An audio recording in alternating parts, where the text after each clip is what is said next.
a very emotional scene out here, along with the devastation that's going on behind us. A lot of people wondering what's going to happen with their school, what's going to happen with their classes. As you can see, champagne bottle already popped. We got quite a crowd behind us now.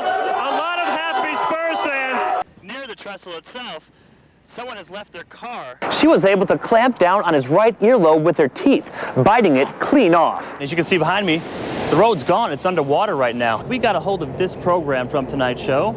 And it says right here, Emilia was actually supposed to take the stage tonight. Just a couple of hours ago, the grass out here was about this tall.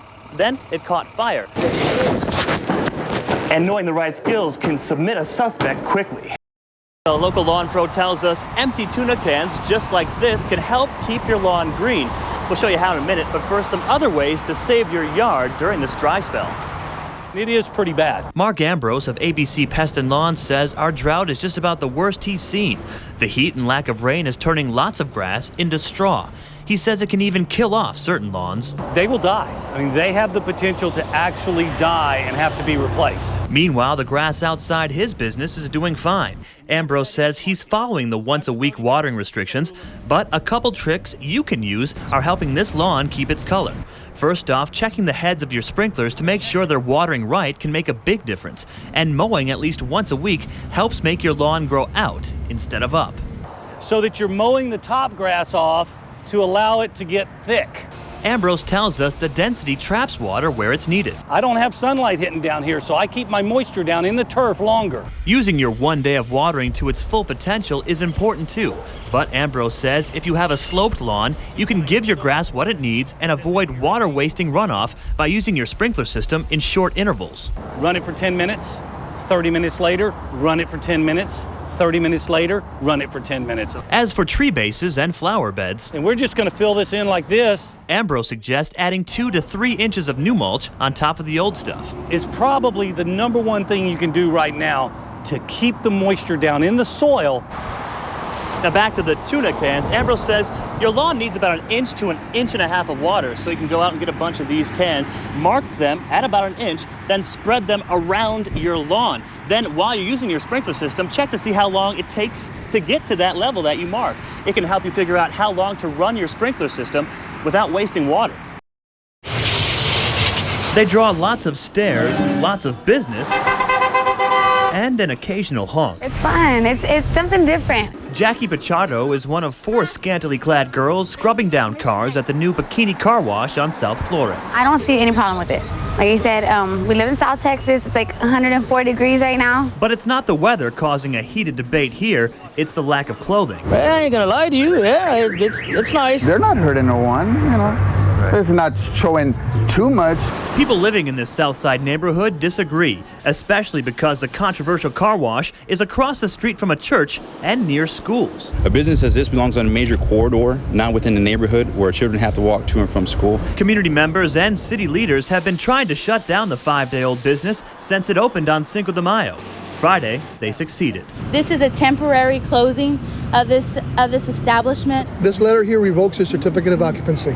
Around 3 o'clock this afternoon, city workers showed up and handed the owner a piece of paper that said he had to shut down, but he didn't give up without a fight. What I believe is happening here is just that they're harassing me. I don't believe for 1 minute that without writing me some type of violations prior to revoking my permit, are you allowed to come in here and do this? The city says there's a problem with the plumbing. So without warning, they came to collect the certificate of occupancy.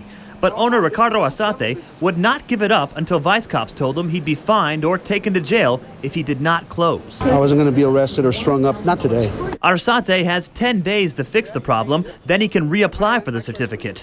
He doesn't think the city will give it to him again, but he'll continue to fight and maybe open more bikini car washes. Absolutely. Once I get this done, I'm going to do whatever it takes to open more just to prove my point. This is a cold case that just warmed, authorities tell us. They're looking for the remains of a man and a woman who disappeared about 15 years ago. And as you can see right now, there is a chopper above us circling the area they're concentrating on. Law enforcement has been out here since about 7 this morning searching the property here in Medina County. Sheriff Randy Brown wouldn't give their names, but tells the pair haven't been seen since 1994. He says an investigation led authorities to this land. A judge issued the search warrant and the property owner has been questioned. Now investigators are in the middle of sifting through about 5 to 6 acres. The sheriff says it's not an easy task. Well, there's a lot whenever you get out to looking for possible remains. Brown says because investigators have so much ground to cover, they'll likely be out here all night and over the next few days searching for those remains. We're live in Medina County. Andrew McIntosh, Fox News at 9.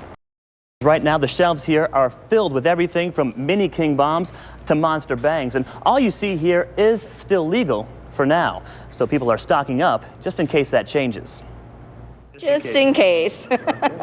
Sylvia Kuamara and her husband fill their cart at this Alamo fireworks stand on FM 2252. That one right there. Looking forward to the 4th of July, they're looking for the best bang for their buck. I mean, that's the only way you're supposed to celebrate as far as I'm concerned. But a long drought has extinguished celebrations and fireworks sales for quite a while throughout our area.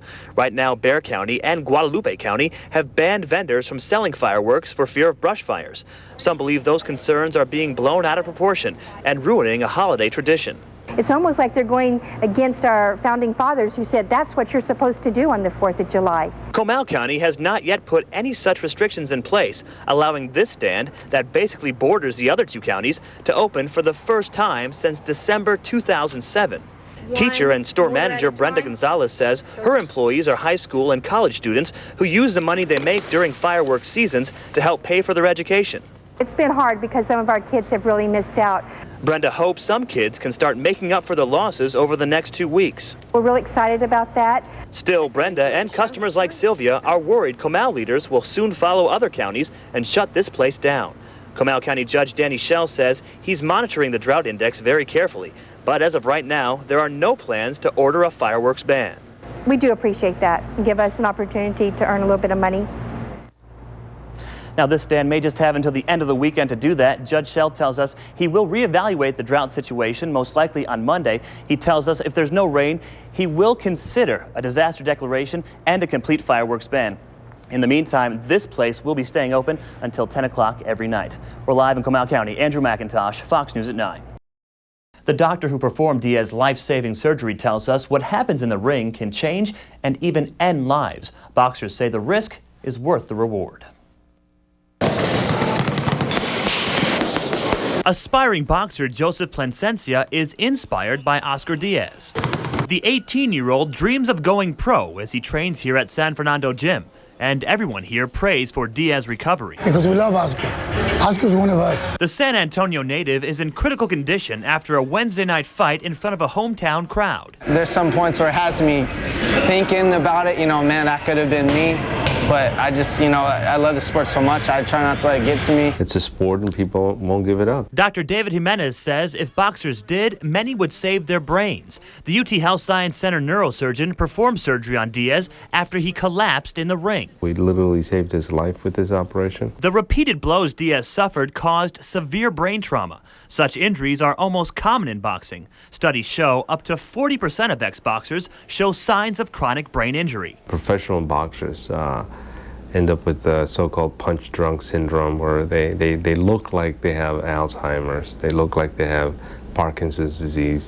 According to the American Association of Neurological Surgeons, the force of a professional boxer's fist is equivalent to being hit by a 13-pound bowling ball traveling at 20 miles per hour.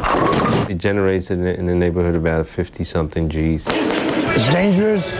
It can be brutal. But trainer Robert Perez says he does everything to keep his boxers at San Fernando Gym safe. They use only approved gloves and headgear to protect themselves. And the first lesson here is that they're not indestructible, that they're subject to get hurt. Despite the possible consequences, Joseph says his passion drives him. But I know what I'm getting myself into, though. I really do. Jimenez just has this to say to those who choose to get in the ring. The brain is something to be protected.